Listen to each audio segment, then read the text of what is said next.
Vamos a dialogar con Rubén Galassi, ex ministro de Gobierno, ex diputado provincial. Rubén, bienvenido, buenas tardes. Buenas tardes, Sergio, Héctor y a la teleaudiencia. Bueno, ¿era necesario el paso que dio Antonio Bonfatti?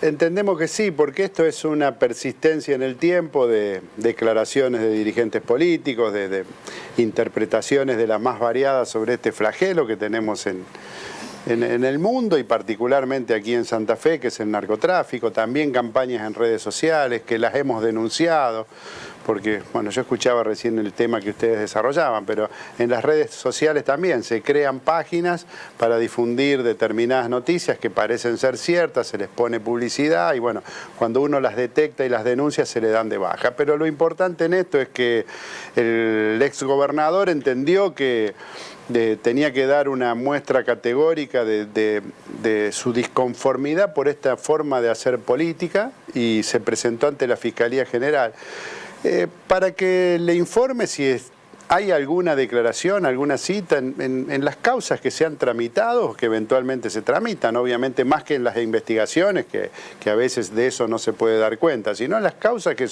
han sido y son públicas, porque tal cual vos decías en la presentación, a partir de versiones que no sabemos cuál es el origen, se construye después una idea que en un tema tan delicado como este es muy nocivo, no solo para la persona en particular de Antonio Bonfatti, un exgobernador, sino para un proyecto. Y en ese sentido también lo ha dicho innumerables veces. Estamos dispuestos a discutir si las acciones de un gobierno, en nuestro caso el Frente gobernó 12 años en la provincia, si fueron positivas, si fueron negativas, estamos dispuestos a discutir todo lo que se quiera. No entrar en el barro, en la difamación, en muchos casos en la mentira, a partir de supuestos, de interpretaciones y en muchos casos directamente de descalificaciones o campañas. No saben de dónde vienen los rumores o las versiones, decían así, pero hay presunciones. No es que hay presunciones, muchas han sido públicas, yo no quiero particularizar,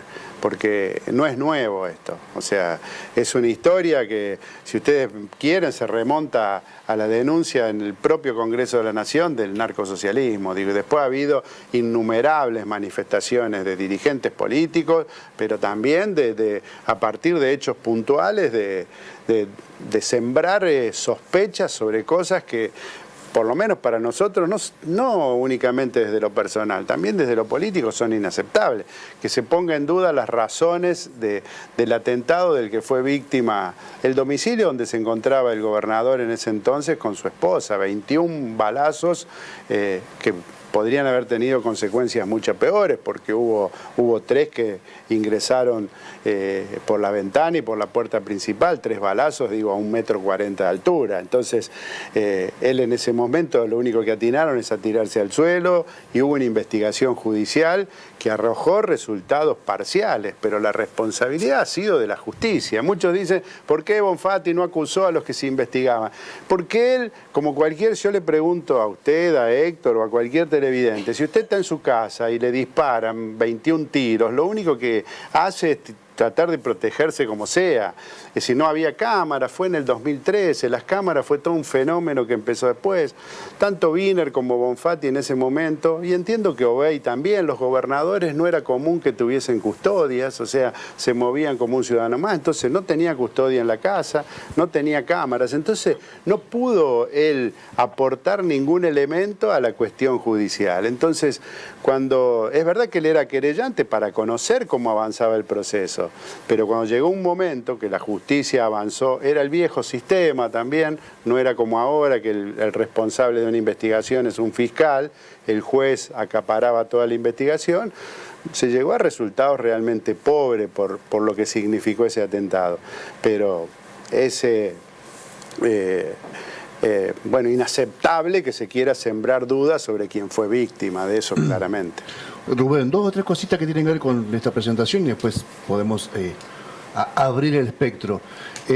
¿No debería haberse presentado en la esfera federal un texto de este tenor, ya que están interesados en que se sepa públicamente si hay relación con el narcotráfico en la provincia? ¿Qué información puede dar? No lo descartamos, pero ustedes bien saben que muchos de los que que son delincuentes connotados, entre comillas, vinculados al narcotráfico, han sido condenados en el fuero provincial por delitos que son competencia provincial, asociación ilícita, homicidio y tantos otros, con penas que muchas veces están lejísimas de las penas que se dan en el fuero federal. No descartamos también ir al fuero federal. También como se hablaba del financiamiento de las campañas electorales y las campañas de las que participó el exgobernador son provinciales y la rendición de cuentas se hace ante la Secretaría,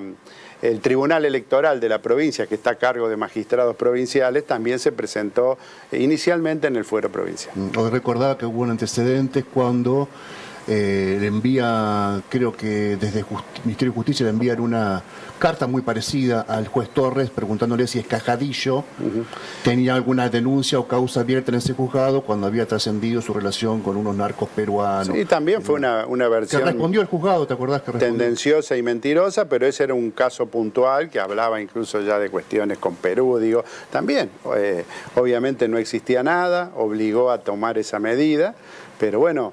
nosotros entendemos que en el debate político uno tiene que a veces estar dispuesto a discutir de todo, pero también hay un límite, insisto, podemos discutir qué tan buena o qué tan mala, qué alcance positivo o negativo ha tenido tal medida. También eso lo juzga la ciudadanía con su voto, ¿no? Pero cuando se instala ya sistemáticamente y perdura en el tiempo, bueno, entendíamos que había que tener una reacción más categórica. ¿Pensás que no está dispuesta la política a charlar con buen tono, con dureza, con vehemencia, con pasión, pero con la idea de ser propositivo este tema? Es que yo creo que no nos queda otro camino. Pero yo te pregunté si está dispuesto lo que ves en la política. Nosotros sí, siempre estuvimos. Nosotros transformamos el sistema penal en la provincia, hoy con los fiscales a cargo de las investigaciones, con los juicios orales y públicos. Lo hicimos, entró en vigencia propiamente dicho el 10 de febrero del 2014, pero se trabajó años antes, y en ese entonces con la legislatura en manos de la oposición. Cuando digo la legislatura, no una Cámara, el Senado y diputados, y se designaron los funcionarios del Poder Judicial y se avanzó en esa reforma. Nosotros intentamos hacer muchos cambios en la policía, avanzamos en planes sociales para bajar la conflictividad en barrios violentos de Santa Fe, de Rosario sobre todo. Aquí me acuerdo los altos índices que había de violencia con homicidios en barrio Coronel Dorrego, Chaqueño, en San Lorenzo, y con el trabajo coordinado de Fuerza de Seguridad, Justicia, planes sociales, se había logrado empezar a descender positivamente los índices de violencia.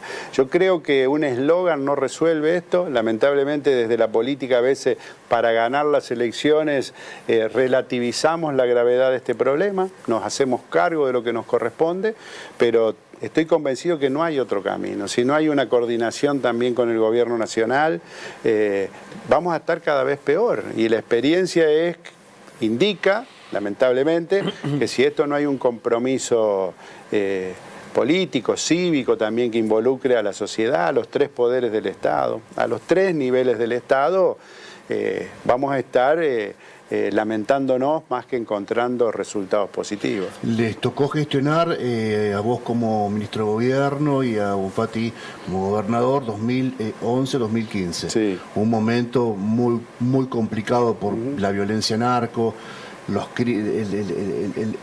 momento de mayor ebullición de la disputa entre los Bassi, los canteros, la aparición de Luis Paz, el asesinato del fantasma, la aparición de Delfín Zacarías también como un zar de la coca, muchos crímenes, mucha vendetta, muchos de ellos relacionados al crimen, al narcotráfico.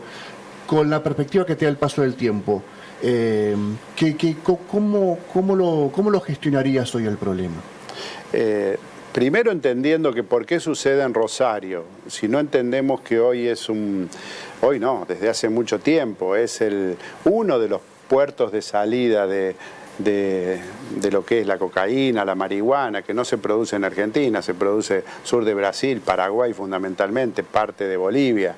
Si no la vemos con ese lugar estratégico que tiene este punto de la provincia de Santa Fe, y si no lo abordamos con la intervención del gobierno nacional, incluso en coordinación hasta con fuerzas de seguridad de otros países, difícilmente podamos encontrar una solución. Yo creo que nosotros vivimos uno de los coletazos que tiene este fenómeno, que es la violencia producto de la disputa entre estas bandas, que se disputan objetivamente del gran negocio que es el narcotráfico una parte más pequeña, pero que aquí causa decenas de vidas. Entonces el abordaje tiene que ser a otra escala, pensar, insisto, que es un problema. Mire, nosotros no estamos en el gobierno, yo particularmente ahora no tengo ninguna responsabilidad institucional. Si nosotros creemos que esto es un problema de Rosario, que el gobierno nacional sea del signo que sea, no se tiene que involucrar, bueno, es errar en el diagnóstico y es no tomar el camino que hay que tomar para solucionarlo. Yo les termino, en Guayaquil en estos días está pasando una ciudad que no tenía ningún problema, pero a partir del combate, disculpen que yo me extienda un poco, pero del combate que se da en Colombia, se desplaza la salida de la cocaína de los puertos de Colombia a Guayaquil en Ecuador. Y bueno, ahora les ha estallado el problema, como les está pasando en Montevideo, porque son ciudades puertos, o sea, por algún lado sale. Entonces, esa mirada nacional e internacional, obviamente que tienen que participar los gobiernos provinciales, contribuir la ciudad también, digo, el gobierno de la ciudad, pero a otra escala. Yo creo que el abordaje, y respondiendo, perdón, la extensión, tiene que partir fundamentalmente, y creo que eso es lo que hay que reclamar con total vehemencia al gobierno nacional, es un abordaje distinto desde la escala nacional. ¿Qué rol tiene la hidrovía en eso, Rubén? Bueno, la hidrovía contribuye, ustedes saben también, de la misma manera que se exportan materias primas que permiten el ingreso de divisa, también facilita que se haga, que se exporten drogas prohibidas, que haya negocio ilegal. Ahora, el problema no es la hidrovía, el problema es cómo mejoramos los controles. Primero, cómo se controla en origen, en Paraguay, si vienen barcazas, cómo interviene más activamente aduana, FIP, prefectura, digo, si las barcazas que vienen de Paraguay llegan a los puertos de Rosario, ahí hacen trasbordo a los grandes buques y nadie controla, bueno, no le podemos, digo, si bien tiene responsabilidad, pretender que una policía provincial, que en eso no tiene ninguna incidencia, actúe, o una justicia provincial, ¿no?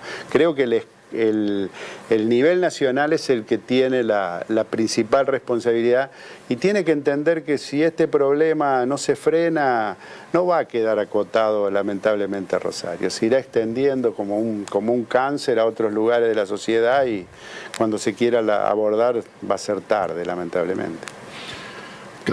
Tenemos unos minutitos para cambiar de tema. Tenemos unos minutitos. Dijo Rubén Galassi recién, con quien estamos hablando, que él no tiene en este momento responsabilidad de gestión, cosa que es real, pero sí tiene una responsabilidad política, es uno de los principales dirigentes del socialismo en la provincia, y la pregunta es obligada, Rubén. ¿En qué anda el socialismo? ¿Frente de frente? ¿Buscando alianzas con quién? ¿Cómo? Nosotros nos gustaría construir una propuesta superadora al actual gobierno provincial, lo hemos dicho, con un espíritu amplio, sobre todo con quienes hemos transitado 12 años de gobierno en la provincia de Santa Fe, 25 años de construcción frentista, y que aún todavía hoy sostenemos proyectos en conjunto, como es aquí en la ciudad de Santa Fe. Me refiero al radicalismo, puntualmente, al partido del intendente de Rosario, Pablo Hapkin. Y bueno, ver si a partir de ahí podemos avanzar. Yo no le esquivo el bulto a la cuestión en una propuesta más amplia. Si esa propuesta más amplia nos permite hacer un programa para transformar la realidad actual, vamos a trabajar por eso. Hablo por mí, digo, no por todo el socialismo, pero por lo menos es lo que desde mi lugar empujo. ¿Está lejos eso que planteás? Bueno, estamos lejos, aunque parezca poco tiempo, del proceso electoral. Entonces, yo creo que hoy después de hablar de lo dramático que significa la violencia, pensar hoy un escenario electoral cuando ni siquiera están las fechas, es medio como un contrasentido respecto a lo que decía antes. Pero bueno, sabemos que en el 23 va a haber que votar y mientras se pueda ir transitando ese camino de construcción, bienvenido. Tampoco es bueno 2 días antes tratar de amontonarse para ver si sacamos un mejor resultado electoral. Creo que debatir estas cuestiones que hoy tiene, los problemas graves que tiene la provincia, cómo salimos realmente de los problemas que dejó en lo social, en la educación, en la salud pública, la pandemia.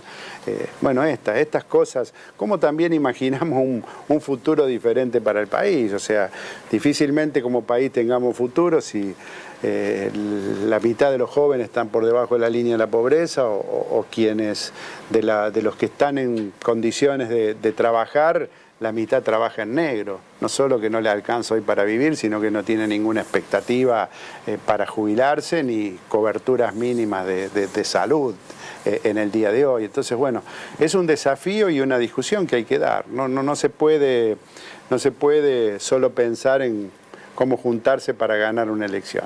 Ganar una elección, no digo que sea sencillo, pero es mucho más fácil que gobernar. Para lo que hay que prepararse realmente es para gobernar ante la gravedad de la situación que vive hoy Argentina. La última de mi parte, como una persona interesada, y no sé si te va a gustar el término experto en comunicación, pero bueno, vení de ese palo vos. Sí, sí. ¿Cuán importantes son las redes sociales hoy para una campaña política provincial? Sí. No te diría nacional, provincial. No, para cualquier campaña, creo, salvo una campaña en una escala muy chiquita. Ya cuando es una escala masiva como es una provincial, las redes sociales son muy importantes porque hoy es una herramienta cotidiana de comunicación de cualquier ciudadano, más en los sectores más jóvenes. Así que las herramientas digitales, las redes sociales son claves en cualquier campaña. También es verdad que las sociedades hoy consumen a veces, eligen lo que quieren consumir y ya de antemano tienen una preferencia predeterminada. En política eso es más relativo, pero cada vez se ve también con más fuerza eso, ¿no? Un sector vota de determinada manera lo hago al revés, consume determinados contenidos porque está más cerca de su pensamiento, que piensan de esa manera porque consumen ese contenido. No sé si se entiende. Sí. Sería una comunicación paradestinataria. Y es paradestinataria y también digo, hay una sociedad hoy hipercomunicada que también ha formateado su pensamiento y que no es tan fácil permearle con una idea nueva por más que sea positiva. Es decir, quienes se paran en un lugar se retroalimentan cotidianamente y las redes refuerzan mucho esa identidad. Entonces, por más que desde una campaña uno se esfuerce por tratar de cambiar la voluntad de un determinado sector, no es tan fácil porque están bastante acorazados, digo, ¿no? Y lejos de estar abierto a nuevas ideas, por más que sean positivas, se encierran sobre sí mismas. Lo vimos mucho en Brasil y después sucede, disculpen que me extienda, pero digo, ha habido planteos políticos de un emergente nuevo en la política argentina, que es Milei. Milei dijo hace poco tiempo que él, en su planteo libertario o de libertad extrema, aceptaba que se trafiquen, entre comillas, que se vendan órganos o se vendan niños. Uno podría suponer que eso debería escandalizar a toda la sociedad. En cambio, en sus votantes no genera ningún impacto y es más, hasta lo toman como parte de su mensaje de la libertad absoluta, digo. Entonces, si otro candidato va y les dice a esos electores de Milei, no, miren, está equivocado en esto, va a perder tiempo y recursos, ¿no? Pero sí, vos sabés que es para debatirlo largamente. Sí. Hubo un estudio que se hizo en Buenos Aires respecto al perfil del votante o el adherente a Milei. Y la característica principal no era la mirada libertaria de la economía, la mirada libertaria de la política o lo que se considera ser libertario, tampoco la idea de derecha, tampoco la idea de un Estado más chico. Era lo que atravesaba en mayor medida a esos adherentes, era el machismo. Y sí, puede ser. El machismo como un valor, digamos, más general entre todos esos. No sé si viste la serie de... no recuerdo qué plataforma es, yo soy un bando total en ese sentido, que hace Russell Crowe de el personaje del creador de la Fox, los Estados Unidos. Se me fue el nombre también del creador de la Fox, pero es del 2019. Russell Crowe hace del creador de la Fox el canal de cable muy importante de los Estados Unidos. Hay socios que le dicen al gerente hay que amplificar la mirada sobre los otros públicos. Hay que hacer la mirada más ancha, la vereda más ancha. Y este personaje dice al revés. Hay que profundizar la comunicación sobre el nicho, sobre el convencido. Y Fox se transforma en un fenómeno mundial, digamos, después La Nación Más y otros medios replican ese modelo sobre el convencido. En parte es lo que hablamos. Entonces, las campañas están cruzadas por muchas acciones y cada vez es más difícil proyectar claramente los resultados, porque insisto, hay públicos muy acorazados en una idea y cada vez es menor el público más abierto a votar con amplitud. Pero bueno, es para hablar mucho tiempo. Sí, ¿no? sí. Rubén, una última que tiene que ver con quizás un poco de máquina del tiempo, pero en 2015 tu nombre estaba como uno de los posibles candidatos a gobernador. ¿Por dónde anda hoy, si es que hay una aspiración de candidatura? ¿Y por dónde anda el nombre de Antonio Bonfatti? Bueno, Antonio es gobernador, tiene, como toda figura pública, valoraciones muy positivas, también críticas y valoraciones negativas, pero siempre digo, uno cuando tiene vocación política no se jubila nunca. Yo tengo también la doble carga en ese sentido, porque es como el periodismo. No conozco colegas que se jubilen. Siempre no se existe hace, el ex. Siempre no existe el ex periodista, el ex político. Digo, uno lo hace por vocación, más allá de que hoy está bastante devaluada la política. Veremos. Yo hoy me conformo con aportar a construir una propuesta, insisto, amplia, porque los tiempos han cambiado. Hay emergentes nuevos que yo lo veo con cierto riesgo, entonces lo que antes parecía un límite hoy se ha ido corriendo y eso no es una claudicación ideológica, sino aceptar que la realidad es compleja y bueno, trabajar en eso. No me desvivo por una candidatura. Agradecido a lo que me tocó estar en esta provincia, mucho más de lo que alguna vez soñé, así que nada, si es seguir en el llano, seguiré siempre trabajando, aportando. Mi formación tiene que ver con la comunicación, así que seguiré trabajando en eso. Rubén, muchísimas gracias. No, a ustedes, un gusto como siempre.